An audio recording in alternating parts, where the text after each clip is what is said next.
What's up, y'all? Welcome back to Danny's Talk. I'm your host, Robert, and today we got to talk about Code Geass, specifically Code Geass Roze of the Recapture.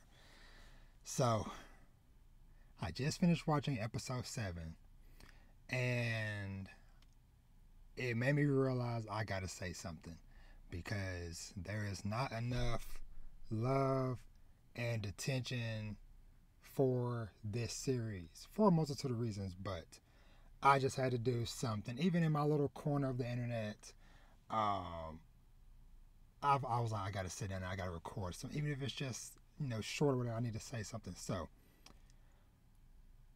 this series is so freaking good, and this episode just reminded me of everything, the happiness, the depression, everything that I love about Code Geass. And so, obviously, for a little bit of context, let me step back. For those of you who might not know, be like, oh, wait, new Code Geass, that has been a common thing I have seen mentioned every time I'm looking through some posts and stuff online about it or whatever, is the lack of awareness of this. So, yeah, so Code Geass Roze is a currently airing season of Code Geass, and it is continuing basically an alternate timeline with spoilers, a timeline where Lelouch lives. So right now, 2024, it has been 16 years. That's the year I graduated. 16 years since the original Code Geass with our boy Lelouch finished airing. And so since then, there's been like some compilation movies and all that stuff, whatever. But then a few years ago, there was a Lelouch of the Resurrection movie that came out that basically took a divergent timeline, and that is what this continues from. So timeline-wise, Roze of the Recapture takes place about 6 years or so after the original Code Geass. I think Lelouch is about 24 now, roughly, character-wise. And pretty much it follows his niece, Sakuya Sumeragi, who is the daughter of Sherry, who is the oldest daughter the oldest daughter of all of Lelouch's siblings and stuff. So, yeah, because when the show was first on the air and we got this character reveal or whatever, it was like, yo, she looks just like Lelouch. And then we found out a little bit later, like, oh, okay, makes sense. It's his literally his niece. but yeah, so like I said, I feel like I just needed to say something and talk about this series because for so long I always held Code Geass up there as one of my all-time favorite series. But for some reason, a few years ago, since I started doing content creation under Dad Needs to Talk and podcasting and meeting more people in the space and more anime and manga people, I never hear Code Geass name brought up much, or when people being like, or some people being like, wasn't that good or whatever. So I started to doubt my love for the series and was like, man, okay, maybe it wasn't that good, because at one point in time I was going to put, and I still might after watching this series, I was considering putting a freaking Geass symbol or a Lelouch tattoo, something on my arm right underneath this Full Metal Alchemist tattoo I got. But I am so happy for Roze of the Recapture because everything that we love about the original series, everything from the character designs to the mech designs and stuff, the voice acting, the douchey villains, it is all just so good. And it is like, I'm sorry for ever doubting you, Code Geass. I am so sorry for ever doubting my love for this series, because honestly, this has continued to be a series that I look forward to every freaking week to watch. And like I said, I was so happy when they said it was going to be simul-dubbed and stuff. And of course, the GOAT, Johnny Young Bosch, is back voicing Lelouch. And a lot of the, from what it sounded like, a lot of the original cast that voiced certain characters or whatever are back reprising those roles. Now, I will say, on the Lelouch front or whatever, he's not there every freaking episode or whatever. It was like we got like a couple flashbacks or cameos here and there or whatever, but this is Sakuya's story. And so, for a little bit of more context, and of course, I am not a 100% Code Geass historian, so forgive me if I get some facts wrong or whatever, but basically the plot of Roze opens up with following these two seemingly brothers, Ash, the taller one, and the younger brother, Roze. And they have basically like a little like mercenary group where they're helping some of the 11 fight against Neo Britannia and stuff. So, but of course, in true Code Geass fashion, nothing is as simple as it seems, as, you know, plot twists and things have to get revealed, especially in today's episode, which I'm going to talk about in a minute or whatever, but it's like, it truly shows, and also the music too, man. Just like the way that the nightmares be skating around, the sound effects, like I said, just like the music and stuff, whatever, it is just all so reminiscent.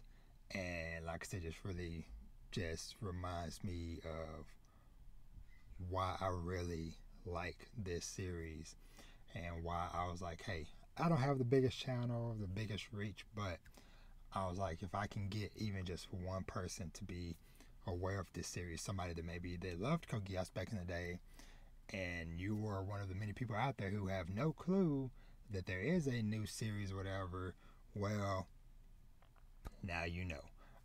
And I can't remember if I mentioned it or not, but it's airing on Hulu/Disney Plus, which we know how horrible they do with promoting stuff, whatever. So not surprised that it's gone on the radar. But yeah, so Code Geass, Roze of the Recapture. Like I said, we are currently up to 7 episodes so far. Like I said, simul-dubbed every week. It comes out Friday morning, I believe, Thursday or Friday, one of the two, whatever. But like I said, if you enjoy the original series, I highly recommend checking this out. And honestly, this has really made me want to, whenever time permits, go back and rewatch, because there are like certain key moments, especially like the episode where they fired the flare for the first time. And it's funny because I came back in a recent episode or whatever, dealing with the flare and stuff, whatever. But it's like that episode and that moment, and of course the end of it, and other little key moments like, you know, I must live.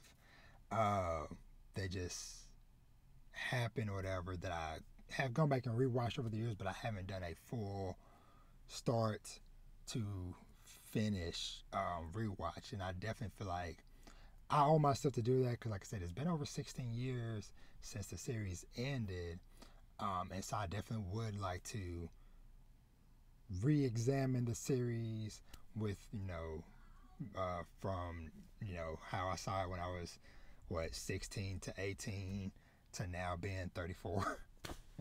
Oh, my heart, my bones.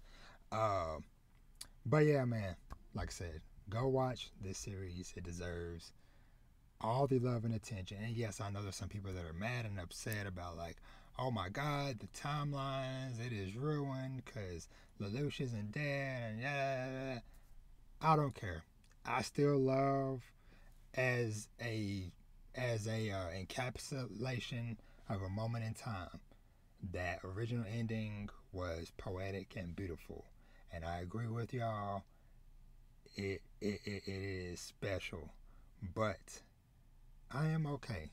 I am okay with, hey, that living as a memory in a part of my brain is fine. But I am still happy that I was open to this new experience and stuff. So, because like I said, these characters are so freaking good. And last little point I'll just make about this before I get into specifics with episode 7 is just that as I've been watching the series, of course, this is, we all know and remember that Code Geass, definitely has some crazy highlight moments of, violence and stuff, whatever. That has never been a doubt. But watching this now with my 34-year-old mind and stuff, and just kind of like really observing stuff, whatever, nobody is safe. It don't matter if you're a grown adult or if you are a small child. Anybody is up for assassination or being taken out in brutal ways. Like, nobody is safe in this series. And so that was, like I said, that is just like one of those other elements of like, yeah, this is a mature kind of, I guess that's the word I want to use. Like this is truly a mature themed story they're telling. But of course, they do sprinkle in the beautiful waifus, as they call them, and with the character designs and the camera angles and all that stuff from classic Code Geass. So you will get your fun and fan service stuff and beautiful characters and character designs and stuff, along with the brutality and death. But like I said, just like all these different elements, whatever, it's just a reminder of like, yeah, that is why Code Geass is a dope series and one of the coolest series ever. So, with that being said, go watch it if you haven't yet. Now, I'm going to talk about specifics for a little bit on episode 7. So, this episode, we finally get full context of Ash's backstory, and it just flips everything upside down for Roze, aka Sakuya, because getting to see the actual flashback of his whole backstory of him, being an orphanage and actually having a younger brother, and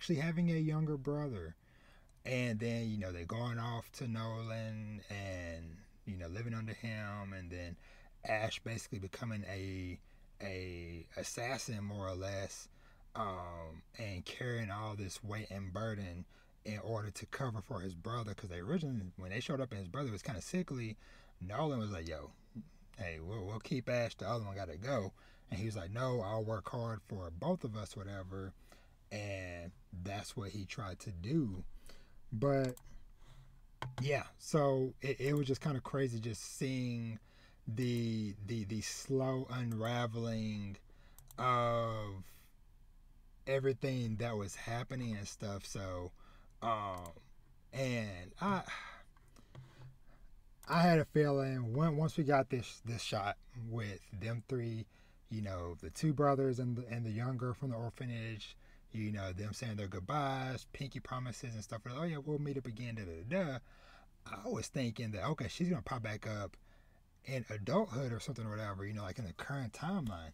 I did not expect that during all this stuff, whatever, and then Ash's younger brother sees how much pressure and stuff his brother under, whatever. So when Ash is on a mission to take out somebody or whatever, he gets into this building and he runs into the childhood friend, and he's like, oh my god, I always wanted to see you again, but not like this. And then we hear a bang and she falls.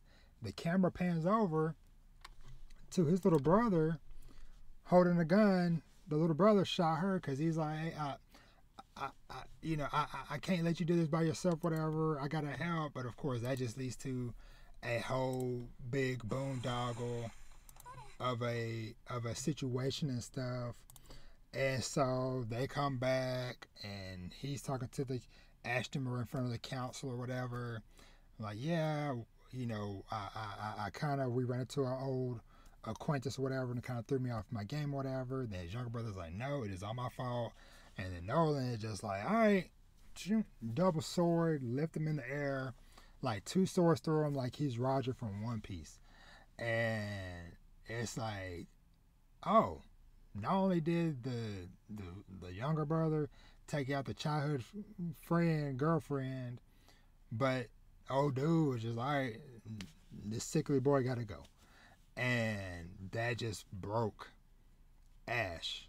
And then we get to the moment where we see him meeting Jugo, which is Sakuya's father, in prison and stuff. And so then we're starting to get those plot points and stuff tied together. But man,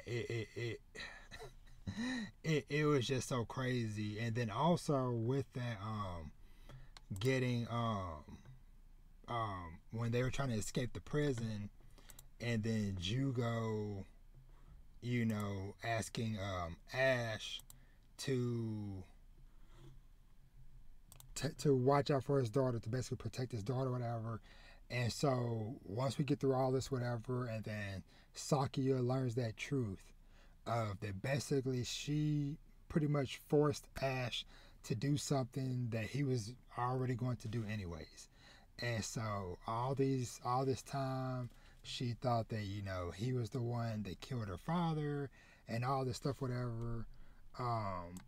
Which, granted, Ash literally did say, it's my fault, I killed him or whatever, but it was more of a metaphorical sense, whatever, because her dad, basically stayed back while he let Ash escape or whatever. And so that just really broke Sakuya at the end of the episode. And this is a fantastic shot with the Geass and stuff in front of her. But yeah, man, it was just like bombshell after bombshell of this whole situation and stuff. And now freaking Sakuya is captured and stuff, and they seem to maybe potentially have some anti-Geass helmets or something that one crazy dude that's always experimenting on people and stuff is doing. But yeah, man, all in all, this was a freaking dope episode. And like I said, I just had to say touch a little bit on it or whatever. But yeah, so once again, if you're still here, thank you so much for watching and or listening. Yeah, this episode and this image here perfectly encapsulates everything. This was a depressed a cup of depression with some sprinkle of despair in there. But yeah, man, like this episode was so good and stuff. So, but yeah, so let me know what y'all think. Are you watching Code Geass Roze? And if you are, let me know your thoughts below. Because I think I'm probably only gonna put this up on YouTube. I don't think I'm gonna do a podcast version of this. But yeah, let me know what you think of this episode and all the craziness of this series. And hey, if you haven't watched it or whatever, did anything I said convince you to watch it? But yeah, with that being said, I'm gonna hop out of here. As always, you can find me everywhere at Dad Needs to Talk for all your conversations, interviews, discussions, and reviews surrounding fatherhood and family, manga, anime, TV shows, movies, and video games. And with that, I am out. Y'all be easy. Peace.